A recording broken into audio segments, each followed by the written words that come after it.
Hey, once again, good morning all of you. In the mental health nursing, in the previous class, we completed with the subtypes of the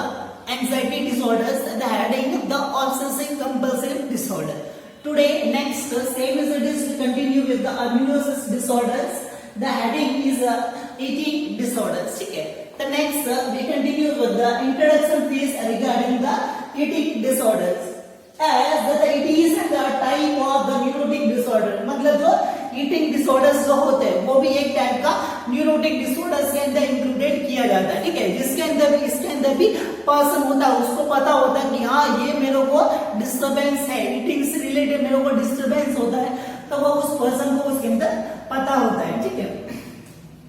As it is the neurotic disorders characterized by the abnormal इसके अंदर abnormal type का और disturbance in the eating habits, ठीक है। मतलब जो खाने पीने की जो हैबिट्स होगी उसके अंदर उसको डिस्टर्बेंस होगा, वो उसके अंदर अराइज रहता है, ठीक है। एंड द पैटर्न, मतलब जो खाने का पैटर्न होगा, ठीक है, या तो वो ज्यादा खाएगा, कम खाएगा, या फिर ठीक है वो खाना बंद ही कर देगा, ठीक है। तो ये जो खाने का जो पैटर्न होगा, इसके अलावा द शेड्यूल, ठीक है, मींस जो शेड्यूल होगा कि मॉर्निंग में खाएगा, इवनिंग में, या फिर जो इवनिंग का खाना होगा वो डिनर के टाइम पे, तो उसके अंदर खाने का जो टाइम जो प्लान होगा वो उसके अंदर सही तरीके से नहीं होगा, टाइम पे वो खाना है वो नहीं खा पाएगा, ठीक है। एज अ पैथोलॉजिकल फॉर्म, ठीक है। और ये जो डिस्टर्बेंस होता है, यही जो अबनॉर्मलिटी ईटिंग हैबिट्स के अंदर रहती है, वो यदि एक डिजीज के फॉर्म के अंदर अराइज हो जाती है, ठीक है। मतलब इंडिविजुअल पर्सन होता है, यदि एक दो दिन यदि उसका पैटर्न होता है वो खाने का चेंज होता है, एक या दो दिन यदि वो कम खाता है, ज्यादा खाता है, ठीक है, तो एक दो दिन तक वो एक्सेप्टेबल किया जाता है, ठीक है। बट तो प्रोलॉन्ग टाइम ड्यूरेशन के अंदर लंबे टाइम पीरियड तक यदि कोई ऐसी अबनॉर्मलिटी उसके अंदर रहती है, ठीक है, तो वो यदि वो डिजीज फॉर्म के अंदर यदि हो जा कन्वर्टेड हो जाती है, तो उस टाइप के जो डिसऑर्डर्स होंगे उनको हम ईटिंग डिसऑर्डर्स के अंदर इंक्लूडेड करते हैं, ठीक है। Okay, so these are about the introduction regarding the eating disorder that may lead the negative effect on the both physical and the psychological health, ठीक है। मतलब जो ऐसी जो ईटिंग से रिलेटेड जो हैबिट्स होती है वो एक डिजीज के फॉर्म के अंदर अराइज हो जाती है, ठीक है। That may lead the negative effect, ठीक है। और उसकी वजह से जो नेगेटिव इफेक्ट आएगा, किसके ऊपर आएगा negative effect on the both physical and the psychological health, ठीक है। मतलब जो इसकी वजह से ईटिंग डिसऑर्डर की वजह से बोथ फिजिकल हेल्थ के ऊपर भी, मतलब जो सिस्टमेटिक बॉडी के अंदर भी चेंजेस उसके अंदर अराइज हो सकते हैं। इसके अलावा द मेंटल हेल्थ, मतलब उसकी जो साइकोलॉजिकल जो हेल्थ होगी उसके अंदर भी अफेक्ट वो ईटिंग डिसऑर्डर्स का उसके अंदर पड़ेगा, ठीक है। And with the intense stress, ठीक है। और इसी के साथ में जो इंटेंस लेवल, मतलब जो हायर लेवल के जो फ्रीक्वेंसी के अंदर उसके अंदर स्ट्रेस या फिर जो डिस्टर्बेंस वाली कंडीशन होगी वो उसके अंदर अराइज हो सकती है, ठीक है। The next one,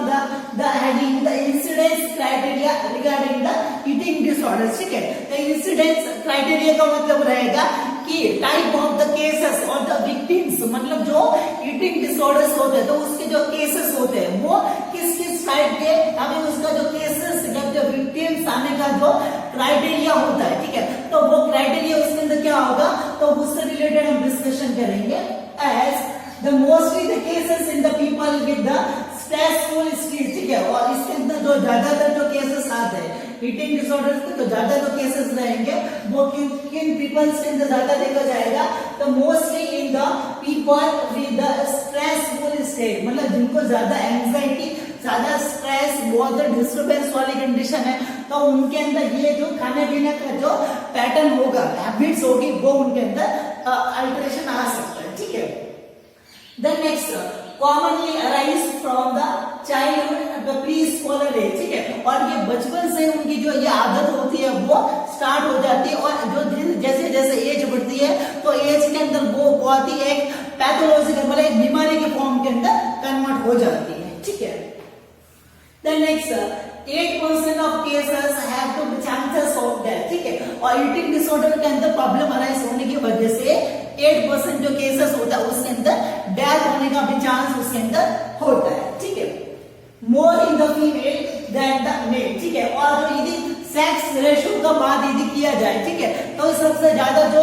केसेस होते हैं वो फीमेल्स के अंदर जो ईटिंग डिसऑर्डर्स होते हैं वो उनके अंदर ज्यादा होता है, क्योंकि जो फीमेल्स होती हैं वो अपने खान पान से रिलेटेड बहुत ही अवेयरनेस रहता है, ठीक है। मेल का यदि कंपेरिजन किया जाए तो मेल को जब जो उसके अंदर मतलब ज्यादा केयरलेस भी नहीं होते हैं, बट उनके अंदर अवेयरनेस होती है, इंजॉयिंग लाइफ उसके अंदर रहती है, ठीक है।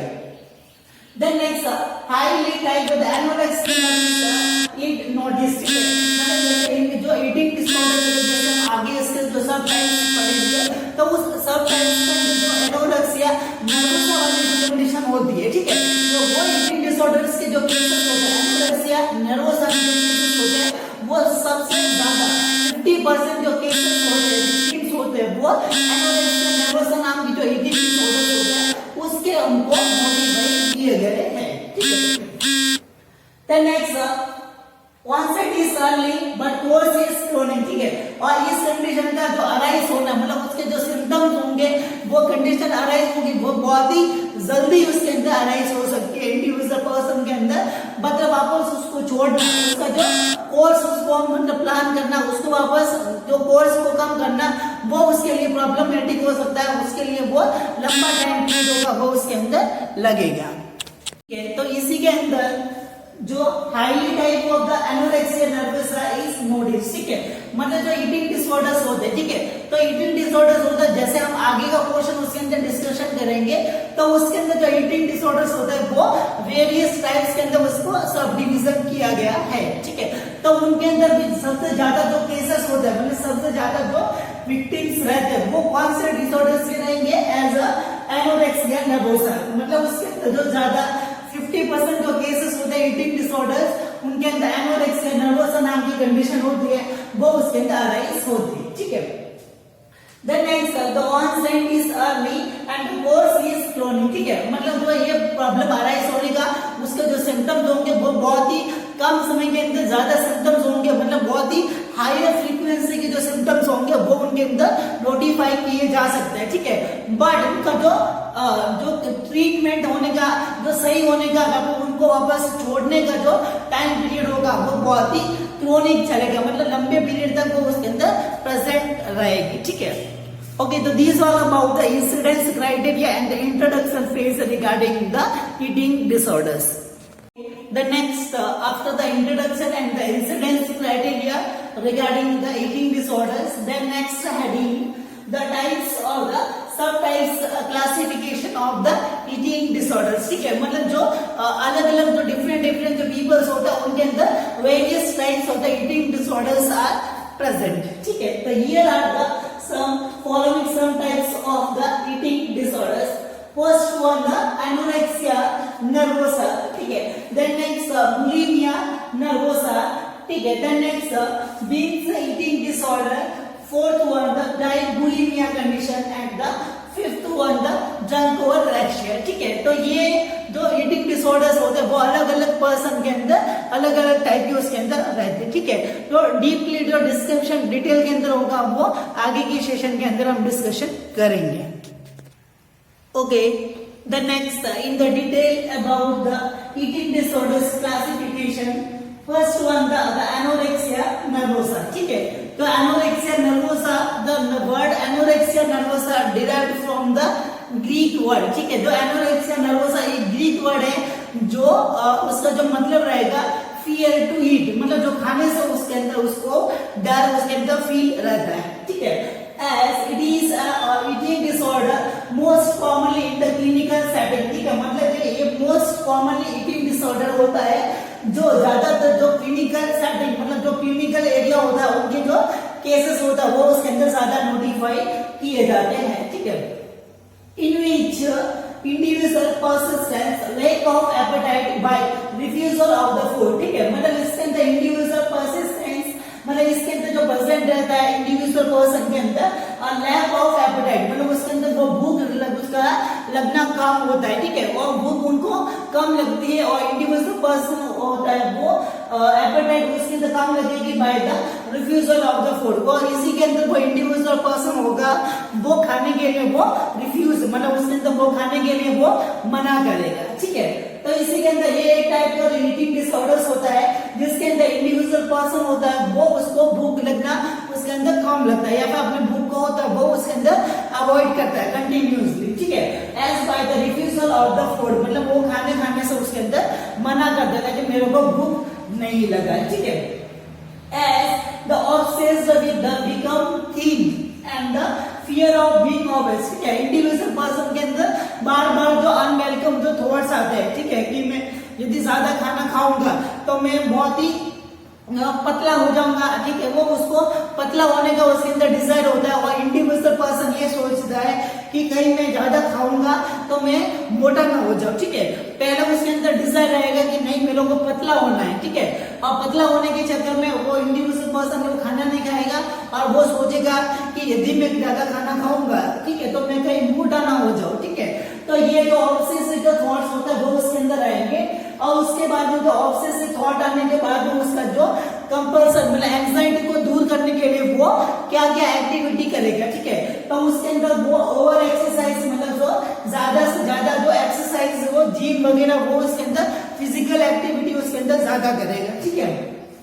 And the less intake of the food, ठीक है, और उसी के अंदर वो इंडिविजुअल पर्सन होगा वो कम से कम वो खाना होगा वो उसके अंदर खाएगा, ठीक है। तो ये रहेगा एनोरेक्सिया नर्वोसा जिसके अंदर इंडिविजुअल पर्सन को भूख लगने से मना कर देता है और जो खाने का प्रोडक्ट होता है वो उनको रिफ्यूज कर देता है, मतलब वो खाने का प्रोडक्ट होता है वो अच्छे से नहीं ले पाता है, ठीक है। उसके अंदर जो सबसे पहले उसको डिजायर उसके अंदर थॉट्स आता है कि आपको पतला होना है, ठीक है, ऐसे थॉट्स उसके अंदर आएंगे और उसके अंदर जो उसके अंदर फियर रहेगा कि मैं यदि खाने की वजह से कहीं मोटा ना हो जाऊं, ठीक है। और इसी के अंदर ये थॉट्स आने के बाद में उसका जो एंजाइटी को कम करने के लिए जो एक्टिविटी होगी कि इंडिविजुअल पर्सन होगा ज्यादा से ज्यादा फिजिकल एक्टिविटी करेगा और जो खाना होगा वो उसके अंदर कम कंज्यूमिंग करेगा, ठीक है।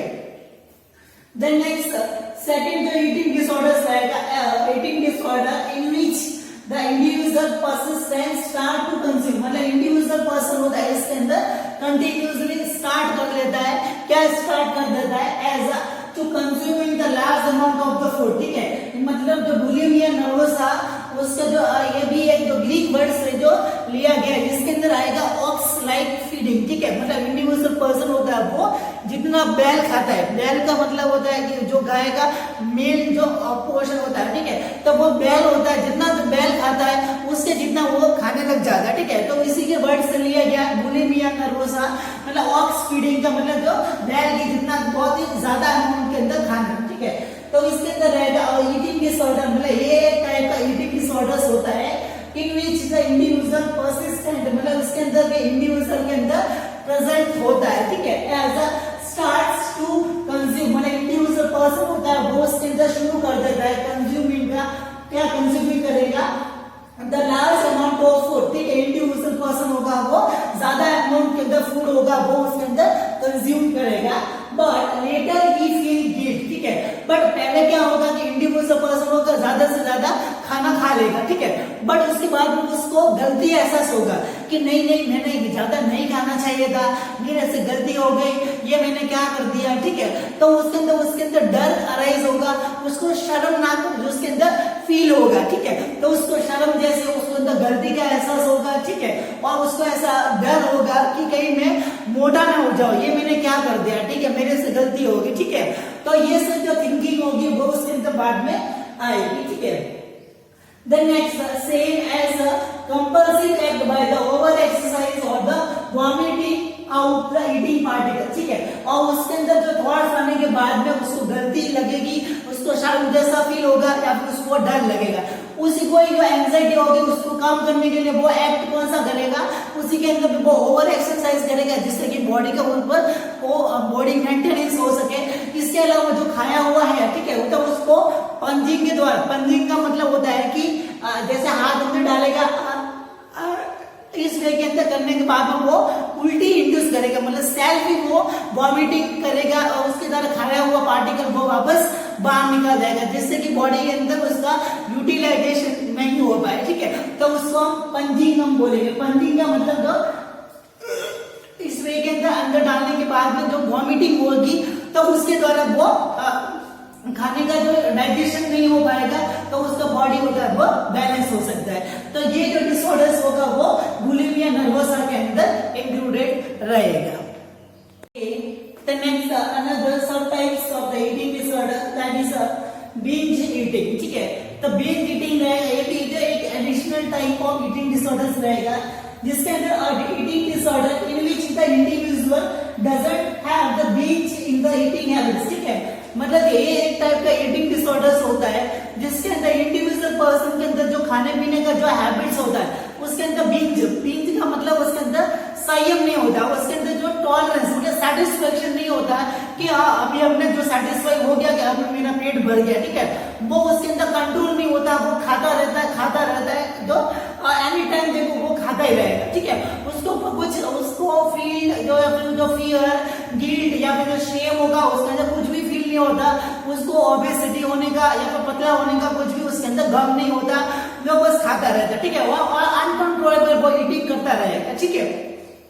Then the eating too much and not feel bad, मतलब उसको खाने पीने के अंदर कुछ भी दर्द नहीं रहता, इसका मेरी बॉडी के ऊपर क्या इफेक्ट पड़ेगा, मोटा हो जाऊंगा, प्रॉब्लमेटिक अराइज हो जाएगा, ये सब उसके अंदर कुछ नहीं थिंकिंग नहीं आता है, ठीक है। And not act of the punching, ठीक है, और उसके अंदर ज्यादा खाने के बाद में भी वो गले के अंदर इस वे के करने के बाद में उल्टी भी होती है, वो भी उसके अंदर नहीं करता है ज्यादा खाने के बाद में, ठीक है, बट ओनली फॉर वो पड़ा रहता है, ठीक है। तो उस टाइप का जो ईटिंग डिसऑर्डर्स रहेगा उसको बिंज ईटिंग के नाम से जाना जाएगा, ठीक है। Then next another eating disorders रहेगा drunkorexia, ठीक है। The word drunkorexia additional eating disorder मतलब एक additional जो other जो eating disorders रहेगा in which the individual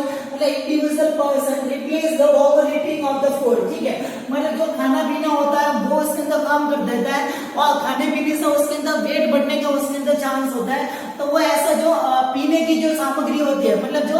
liquid जो प्रोडक्ट होता है वो उनको पीना ज्यादा स्टार्ट कर देता है, एज अल्कोहल होता है वो उसके अंदर ज्यादातर यूज के अंदर लेता है, ठीक है। इसके अलावा फ्रूट जूसेस वगैरह रहता है, ठीक है, तो वो उसके अंदर वो लेता है टू रिड्यूस द वेट, ठीक है, मतलब उसके अंदर सोचता है कि मैं कभी खाना खाऊंगा तो मेरा वेट बहुत बढ़ सकता है और बहुत ही उसका जो इफेक्ट पड़ सकता है, ठीक है। इसके बजाय वो लिक्विड प्रोडक्ट होता है वो लेना ज्यादा पसंद करता है और उसके अंदर भी जो अल्कोहल होता है उसका लेवल होता है वो ज्यादा लेना उसके अंदर पसंद करता है, ठीक है। Then next one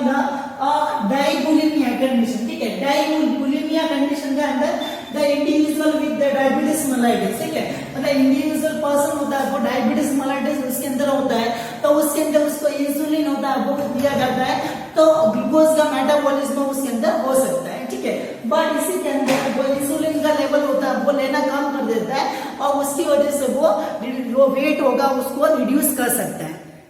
After the classification of the eating disorders, the next heading the etiological factors which may arise the eating disorders, ठीक है, मतलब eating disorders होते हैं वो किन किन कंडीशन की वजह से उन इंडिविजुअल पर्सन के अंदर अराइज हो सकते हैं एज अ पैथोलॉजिकल फॉर्म, ठीक है। उसके अंदर रहेगा लो सेल्फ स्टीम, मतलब जो सेल्फ स्टीम रहेगा सेल्फ रेस्पेक्ट उसके अंदर वो डिसिप्लिन लेवल उसके अंदर लो होगा तो उसकी वजह से भी अराइज हो सकता है, इंडिविजुअल पर्सन अपने आप को कमजोर महसूस करेगा, ठीक है। Then response for the change, ठीक है, मतलब जो कल्चरल या फिर ट्रेडिशनल जो रिक्वायरमेंट रहती है कि उनमें खुद के अंदर वो चेंजेस लाने की जरूरत होता है, ठीक है, तो उसकी वजह से भी उसके अंदर ये शेड्यूल होता है खाने पीने का पैटर्न होता है वो उसके अंदर बदल सकता है, ठीक है।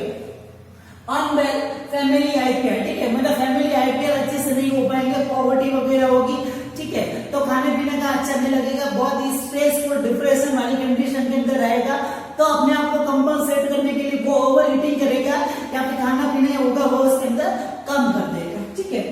देन नेक्स्ट फैमिली इन्फ्लुएंसेस, ठीक है, या फिर ऐसा कि हमारे फैमिली के अंदर भी ज्यादा प्रेफर किया जाता है कि वो ज्यादा संयम को बल्क के अमाउंट के अंदर ही खाना है, ठीक है, या फिर जो खाने पीने के ऊपर लिमिटेशन उसके अंदर रखनी है तो वो घर वालों को देख के भी उसके अंदर अफेक्ट होता है वो उसके अंदर पड़ सकता है, ठीक है। Then next next genetic competence, ठीक है। जेनेटिक कॉम्पिटेंस का मीन्स होता है कि उसका डाइजेशन के ऊपर कंट्रोल नहीं होता, जल्दी से उसके अंदर डाइजेशन हो जाता है, तो उसको बार बार खाने की जरूरत होता है। या फिर उसका जो हंगर कंट्रोल, ठीक है, मतलब जब भूख होती है वो उसके ऊपर कंट्रोल नहीं रहता, वो बहुत ज्यादा उसके अंदर स्टिमुलाई मिलता है कि उसको भूख लगी है, ठीक है। या फिर ऐसा होता है कि वो भूख उसके अंदर कम ही उसको लगती है, ठीक है, तो वो खाने का उसके अंदर फील नहीं होता, ठीक है, या तो कम होगा या फिर उसके अंदर ज्यादा होगा। तो इन सब की वजह से भी उसके अंदर ईटिंग डिसऑर्डर्स होता है वो अराइज हो सकते हैं, ठीक है। देन नेक्स्ट वेस्टर्नाइजेशन लाइफस्टाइल, ठीक है, मतलब जो वेस्टर्न जो कंट्रीज होते हैं उनके अंदर जो लाइफस्टाइल रहते हैं कि लिमिटेशन के अंदर खाना, मॉडलिंग लुक आना चाहिए, परफेक्शन बॉडी के अंदर आना चाहिए, प्रोफेशनलिज्म लुक होना चाहिए, तो इन सब को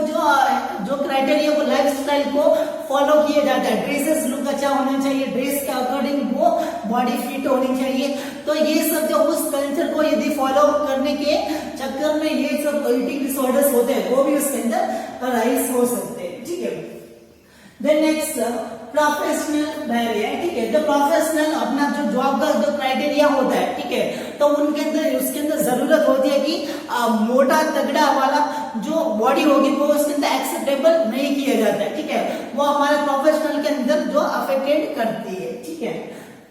तो उसी के अंदर रहेगा द बैलेट डांसर, ठीक है, तो बैलेट डांसर का मतलब होता है कि जो ओनली फॉर जो कमर हिलाते हैं, ठीक है, तो वो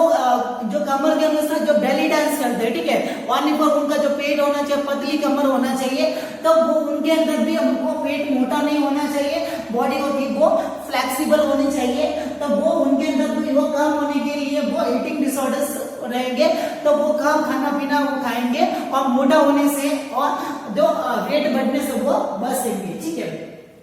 देन नेक्स्ट मॉडलिंग, मतलब मॉडलिंग करेंगे तो उनके अंदर भी जो कम एकदम फ्लेक्सिबल उसके अंदर जो फिगर होना चाहिए वो नॉर्मल तरीके से होना चाहिए, ठीक है। एक्टिंग के अंदर जो हीरो होता है या फिर जो हीरोइन होता है तो उनका भी जो बिहेवियर या फिर उनका जो लाइफस्टाइल होगा उसके अंदर भी ज्यादा मोटे नहीं होने चाहिए, ठीक है। जिम ट्रेनर, ठीक है, मतलब जिम ट्रेनर होगा तो वो यदि मोटा होगा तो वो अपने जो स्टूडेंट्स रहेंगे उनको ट्रेन नहीं कर पाएगा, ठीक है, तो खुद का पहले बॉडी को अफेक्टिव तरीके से फिट होना चाहिए, ठीक है। इसके अलावा रहेगा एथलेटिक्स, ठीक है, मतलब जो एथलेटिक्स होता है जो प्लेयर्स वगैरह होता है, ठीक है, जो गेम स्पोर्ट्स के अंदर अपना जो कैरियर बनाना चाहता है तो उनके लिए भी ये रिक्वायरमेंट उसके अंदर रहते हैं कि अपना वेट होता है या फिर बॉडी होती है उसको फिट बना के रखें, ठीक है। तो नेक्स्ट है मैगजीन एम्बेसडर, ठीक है, तो मैगजीन एम्बेसडर का मतलब रहेगा कि जो मैगजीन्स वगैरह होती है तो उनके ऊपर जो फोटो दिया जाता है तो किसी मोटे आदमी का या फिर जो बल सूरत करने दिया जाता है, कोई फ्लेक्सिबल हीरोइन होता है या फिर जो फिट बॉडी वाला जो पर्सन होता है उसका जो मैगजीन वाला या फिर जो एडवर्टाइजमेंट करने वाले होते हैं तो उनके लिए ये बिहेवियर उसके अंदर मैनेजमेंट के लिए अफेक्टिव रहेगा, उनके अंदर भी ईटिंग डिसऑर्डर्स लिमिटेशन उसके अंदर रहेगी, ठीक है। देन नेक्स्ट वन रहेगा फिजिकल एब्यूज विक्टिम, ठीक है, मतलब इंडिविजुअल जो फिजिकली उसको टॉर्चरिंग किया गया तो उसकी वजह से वो उसके अंदर स्ट्रेस, उसके अंदर एंजाइटी और फियर उसके अंदर रहेगा, तो वो अपना जो कंपनसेट होगा वो ज्यादा खाने के अंदर या फिर जो खाने को अवॉइड करने के अंदर भी वो एडजस्टमेंट करेगा, ठीक है। या फिर जो कोई ट्रॉमेटिक इवेंट, मतलब उसकी लाइफ में ऐसा कोई ट्रॉमेटिक इवेंट हुआ है जिसकी वजह से लंबे समय तक जो स्ट्रेस वाले बहुत ही डिस्टर्बेंस कंडीशन के अंदर है तो उसकी वजह से भी जो ईटिंग डिसऑर्डर्स होते हैं वो उसके अंदर अराइज हो सकते हैं। द ग्लोरीफाइड थिन बॉडी, मतलब इंडिविजुअल पर्सन के अंदर जो पतली बॉडी बनाने का या फिर जो reduce the weight and the perfection of the body figure desire, individual को डिजायर होता है कि उसका बॉडी है वो परफेक्ट फिगर का उसके अंदर हो, ठीक है, तो उस कंडीशन के अंदर भी ईटिंग डिसऑर्डर्स होता है वो उसके अंदर अराइज हो सकते हैं, ठीक है। Okay, these all about the etiological factors which may arise the eating disorders. Okay, the next clinical manifestation noticed in the various types of the eating disorders, ठीक है, तो मोस्ट कॉमनली जो eating disorders एनोरेक्सिया नर्वोसा और bulimia nervosa वाली जो conditions होती है वो ज्यादातर नोटिस की जाती है, ठीक है, तो उनके अंदर कौन कौन से जो सिम्टम्स रहेंगे तो ये फॉलोइंग सिम्टम्स होते हैं वो उनके अंदर नोटिफाई हम कर सकते हैं, ठीक है। तो इसी के अंदर रहेगा द वेट लॉस, मतलब जो खाना पीना नहीं खाएगा तो वो ड्रामेटिकली मतलब जो जैसे जैसे दिन गुजरेंगे तो धीरे धीरे उसका जो रेट होगा वो उसके अंदर कम होता रहेगा, ठीक है। देन नेक्स्ट कॉन्स्टिपेशन और डायरिया, मतलब जो खाना नहीं खाएगा तो इंटेस्टाइन के अंदर खाना जो नहीं आएगा मेटाबॉलिज्म के लिए, तो पेरिस्टाल्टिक मूवमेंट या तो कम हो जाएगा, या फिर जब उसके अंदर इन्फ्लेमेशन वाली कंडीशन होगी तो कॉन्स्टिपेशन या फिर जो डायरिया वाली कंडीशन है, दोनों में से कुछ एक हो सकता है, ठीक है। देन नेक्स्ट इलेक्ट्रोलाइट इम्बैलेंस, ठीक है। इलेक्ट्रोलाइट्स मतलब जो खाने पीने के अंदर कुछ भी नहीं लेगा तो न्यूट्रिएंट्स या फिर जो मिनरल्स होता है उनका जो इंजेक्शन नहीं कर पाएगा तो मेटाबॉलिज्म होगा वो अच्छे से नहीं होगा, तो इलेक्ट्रोलाइट्स का लेवल होगा वो उसके अंदर इम्बैलेंस हो जाएगा, ठीक है। देन नेक्स्ट एमनोरिया, ठीक है। एमनोरिया का मतलब रहेगा कि absence of the menstrual cycle, ठीक है। तो मेंस्ट्रुअल साइकिल का कम होने का रीजन है कि जो हाइपोथैलेमस होता है वो फैट के द्वारा या फिर अदर ग्लूकोज वगैरह उसको मिलेगा तो उसके द्वारा उसकी एक्टिविटी होगी वो उसके अंदर मेंटेनेंस होगी, ठीक है। बट जो हाइपोथैलेमस का जो काम होगा वो उसके अंदर कंप्रेस हो जाएगा, मतलब अच्छी तरह से जो हाइपोथैलेमस होगा वो फैट की कंपैरिजन के या फिर जो ग्लूकोज की अवेलेबिलिटी के अंदर वो अच्छे से काम नहीं कर पाएगा, तो मेंस्ट्रुअल साइकिल का जो रेगुलेशन होगा वो उसके अंदर नहीं हो पाएगा, इसकी वजह से एमनोरिया उसके अंदर हो सकता है, absence of the menstrual cycle, ठीक है। देन नेक्स्ट ऑस्टियोपोरोसिस, ठीक है। ऑस्टियोपोरोसिस का मतलब क्या होगा कि जो बोन्स वगैरह होगी वो एकदम बहुत ही सडन आ जाएगी, उसके अंदर छिद्र हो जाएंगे, मतलब जो छोटे छोटे होल के अंदर हो जाएंगे, तो इनका रीजन ऐसा होगा कि ब्लड के अंदर यदि डायरेक्टली हम कैल्शियम नहीं लेंगे तो हमारे बॉडी के अंदर मैकेनिज्म होता है कि ब्लड के अंदर यदि कैल्शियम कम हो जाता है तो उसके अंदर तो पैराथायराइड हार्मोन एक्टिवेट होता है और बोन से जो कैल्शियम होता है वो ब्लड के अंदर लाने का उनके अंदर काम करता है, ठीक है। तो बोन में से यदि कैल्शियम सारा यदि ब्लड के अंदर आता रहेगा तो डे बाई डे उसके अंदर कैल्शियम का लेवल कम हो जाएगा और उसकी वजह से ऑस्टियोपोरोसिस हो सकता है, ठीक है। देन नेक्स्ट ब्रेन एट्रोफी, ठीक है। ब्रेन एट्रोफी का मतलब कि ब्रेन का जो टिश्यू होगा वो उसके अंदर कंजेशन मतलब उसके अंदर सिकुड़ने लग जाएंगे, ठीक है। तो उनका रीजन ये होगा कि यदि ब्लड के अंदर ग्लूकोज या फिर जो इलेक्ट्रोलाइट्स होना जरूरी है, ठीक है, क्योंकि ब्रेन को जो न्यूट्रिएंट्स होता है वो ग्लूकोज का लेवल होता है और उसके अंदर सर्कुलेशन के अंदर नहीं होगा तो ब्रेन का फंक्शनिंग या फिर जो टिश्यू होगा उसके अंदर एट्रोफी उसके अंदर डैमेज हो सकता है, ठीक है। देन नेक्स्ट मसल वेस्टिंग, ठीक है, मतलब जो फैट का डाइट ग्लूकोज वगैरह तो मेटाबॉलिज्म पर्सन जो या फिर जो न्यूट्रिएंट्स वगैरह नरिशमेंट अच्छे से नहीं मिलेगा तो उसकी वजह से मसल्स होगी वो बहुत ही लॉस हो सकती है और इंडिविजुअल पर्सन होगा वो बहुत ही पतला मान न्यूट्रिशन वाली कंडीशन भी उसके अंदर अराइज हो सकती है, ठीक है। Then next one bulimia nervosa, ठीक है। तो सेकंड कंडीशन तो बुलिमिया नर्वोसा, तो उसके अंदर कौन कौन से सिम्टम्स अराइज होते हैं, ठीक है। तो उसके अंदर भी क्रोनिक गैस्ट्रिक रिफ्लेक्स, ठीक है, मतलब जो गैस्ट्रिक रिफ्लेक्स का मतलब जो ईसोफेगस का जो स्फिंक्टर होता है जो वॉमिट को रोकता है, पर अब यदि जानबूझ के यदि बार बार यदि इस फेस करने के बाद में बार बार यदि वॉमिट को इंड्यूस करवाएंगे तो इसकी वजह से जो गैस्ट्रो रिफ्लेक्स होता है वो उसके अंदर डैमेज हो सकता है। द नेक्स्ट डिहाइड्रेशन वाली कंडीशन इसके अंदर रहेगी क्योंकि बार बार रिपीटेडली यदि वो वॉमिटिंग करेगा तो वॉमिटिंग के साथ में जो गैस्ट्रिक कंटेंट जो फ्लूइड होता है वो भी उसके अंदर बाहर चला जाएगा, तो डिहाइड्रेशन वाली कंडीशन भी उसके अंदर रहेगी और इलेक्ट्रोलाइट इम्बैलेंस होता है वो भी इसके अंदर अराइज हो सकता है, ठीक है। Then next oral trauma and the tooth decay, ठीक है, मतलब बार बार यदि जो गैस्ट्रिक कंटेंट यदि माउथ के अंदर आएगा डेली का तो एसिडिक नेचर का होने की वजह से द माउथ के अंदर इंजरी हो सकती है, ठीक है, या फिर जो एसिडिक नेचर होने की वजह से दांतों के अंदर जो सड़न होती है वो भी इसके अंदर अराइज हो सकता है, ठीक है। देन नेक्स्ट रसेल साइन, ठीक है, ये जो साइन रहेगा रसेल साइन होगा वो उसके अंदर नोटिस किया जाता है as laceration on the back of the hand, ठीक है, मतलब ऐसा होता है इंडिविजुअल पर्सन इसलिए कि तो बार बार यदि ऐसे ऐसे करेगा, ठीक है, तो ऐसे ऐसे करेगा तो ऊपर वाला दांत होता है वो यहाँ पे लगेंगे, ठीक है, तो यहाँ पे लगेंगे तो यहाँ पे थोड़ा बहुत उसके अंदर जो लैसिनेशन मतलब उसके अंदर घिसने की वजह से स्किन का जो डैमेज होता है वो भी इसके अंदर नोटिफाई किया जाता है, ठीक है, मतलब जो उल्टी को लाने के लिए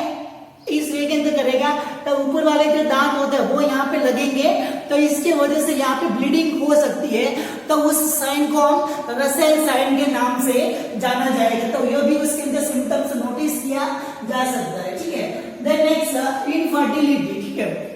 जो ये जो फीमेल्स रहेगी, जो ज्यादातर फीमेल्स के अंदर तो बुलिमिया नर्वोसा वाली कंडीशन यदि होती है तो उनके अंदर जो इनफर्टिलिटी हो सकता है, तो इसका रीजन होगा क्योंकि जो लो वेट होने की वजह से इंडिविजुअल जो फीमेल रहेगी उनके अंदर ओवुलेशन नहीं होगा और उनके जो रिप्रोडक्टिव ऑर्गन्स होंगे उनके अंदर कंस्ट्रेशन या फिर उनके अंदर जो कंप्रेशन उनके अंदर आ जाएगा, तो वो उनके अंदर सिकुड़ने लग जाएगी, ठीक है। Then next one the constipation और जो इसोफेगियस जो इन्फ्लामेशन मतलब इसोफेगियस के अंदर बार बार एसिड वगैरह आएगा, तो उसके अंदर जो टिश्यू होगा वो उसके अंदर डैमेज होता है, वो उसकी वजह से इन्फ्लामेशन होगा, वो कंडीशन उसके अंदर अराइज हो सकती है, ठीक है। Okay, so these all about the clinical manifestation in the eating disorder about the anorexia nervosa and the bulimia nervosa. Okay. The next, after the clinical manifestation regarding the eating disorders, the next one the diagnostic criteria and the diagnostic evaluation regarding the confirmation of the eating disorders, ठीक है। तो basically जो eating disorders रहेगा तो उसको confirmation करने के लिए कुछ मतलब उसका जो eating lifestyle होगा उसको फॉलो करना पड़ेगा, ठीक है। बट उसके अंदर जो उसका जो हिस्ट्री कलेक्शन लिया जाएगा, जैसे कि उसका प्रोफेशनल क्या है, प्रीवियस कोई टॉर्चरिंग उसको नहीं किया गया है, फैमिली रिलेशन उसका कैसा है, फैमिली के बैकग्राउंड उसके अंदर कैसा है, ठीक है। तो ये सब जो हिस्ट्री कलेक्शन लिया जाएगा तो इन सबको हम उसके अंदर इंडिकेट कर सकते हैं कि इसकी वजह से ईटिंग डिसऑर्डर्स है वो उसके अंदर अराइज हो गया, ठीक है। जैसे कि हमको पता लगा कि ये बेली डांसर है, ठीक है, मैगजीन कवर अप का एम्बेसडर है, ठीक है, तो हमको पता लगेगा कि बेली डांसर होने की वजह से ये अपने आप को बैलेंस करना, मेंटेनेंस करना चाहती है, ठीक है। और उसके बाद में दूसरा कोई जैसे कि चिल्ड्रंस है, वो उसके पेरेंट्स है, वो उसके अंदर डेथ हो गई है, वो अपने रिलेटिव्स के साथ में रह रहा है, वो उसको रोज उसको मारते हैं, ठीक है, उसको बहुत काम वगैरह करवाते हैं, उसको फिजिकल टॉर्चर करते हैं, तो उसका हम इंडिकेशन कर सकते हैं कि इसके अंदर ये प्रॉब्लम होने का रीजन क्या होगा कि इस कंडीशन की वजह से ये प्रॉब्लम उसके अंदर मे भी हो सकती है, ठीक है। Then next one the physical examination. Physical examination के अंदर हम देखेंगे कि उसका जो वेट रहेगा, मसल वेस्टिंग रहेगा, बॉडी वीकनेस रहेगा, वेट उसके अंदर कम रहेगा, बिंजिंग साइन उसके अंदर प्रेजेंट हो सकता है, ठीक है। तो ये सिम्टम्स होंगे वो उसके अंदर फिजिकली हम एग्जामिनेशन हम कर सकते हैं, ठीक है। इसके अलावा जो मेंटल स्टेटस एग्जामिनेशन, जो मेंटल स्टेटस एग्जामिनेशन उसके अंदर मेंटली डिस्टर्बेंस उसके अंदर रहेगा, ठीक है। ब्लड टेस्ट करेंगे तो इलेक्ट्रोलाइट्स या फिर जो न्यूट्रिएंट्स का लेवल केमिस्ट्री के अंदर जो लेवल रहेगा वो उसके अंदर रिड्यूस रहेगा, ठीक है। जनरल रेडियोग्राफी मतलब जो बोन्स के अंदर ऑस्टियोपोरोसिस, ब्रेन के अंदर एट्रोफी या फिर हाइपोथैलेमस के अंदर कुछ प्रॉब्लम या फिर इसोफेगस के अंदर इन्फ्लेमेशन होगा, तो ये सबको आइडेंटिफाई करने के लिए जो जनरल पूरी बॉडी का उसके अंदर रेडियोग्राफी एग्जामिनेशन करने का जरूरत हो सकता है, ठीक है। फिर कंफर्मेशन करने के बाद में उसका मैनेजमेंट किया जाएगा। मैनेजमेंट के लिए जो फार्माकोलॉजिकल मैनेजमेंट, एंटीसाइकोटिक मेडिसिन, एंग्जियोलाइटिक्स, जो बेंजोडाइजापिन्स जो मेडिसिन होती है, एंटी डिप्रेसेंट जो सेरोटोनिन सेलेक्टिव जो रिसेप्टर्स होते हैं, सर्टेलिन जो फ्लुक्सेटिन नाम की जो पहले जो दवाइयां लिखाई गई है वो, उसके अंदर एंटीसाइकोटिक जो हेलोपेरिडल, बुस्पिरोन या तो रेस्पेरिडोन नाम की जो मेडिसिन होगी वो उसके अंदर प्रिस्क्राइब करवा सकते हैं। फिर नेक्स्ट साइकोथेरेपी जिसके अंदर की फैमिली जो cognitive therapy, cognitive behaviour therapy, उसके अंदर ग्रुप थेरेपी या फिर उसके अंदर जो सिस्टमेटिक डिसेंसिटाइजेशन और जो रिलैक्सेशन थेरेपी वगैरह रहेगी वो उसके अंदर हम एप्लीकेबल करवा सकते हैं, ठीक है। ओके, तो these all about the eating disorders, ठीक है। नेक्स्ट हेडिंग आउट रहेगी वो उसके अंदर प्रीवियस क्लासेस या फिर जो नेक्स्ट क्लासेस रहेगी उसके अंदर हम डिस्कशन करेंगे। Thank you so much.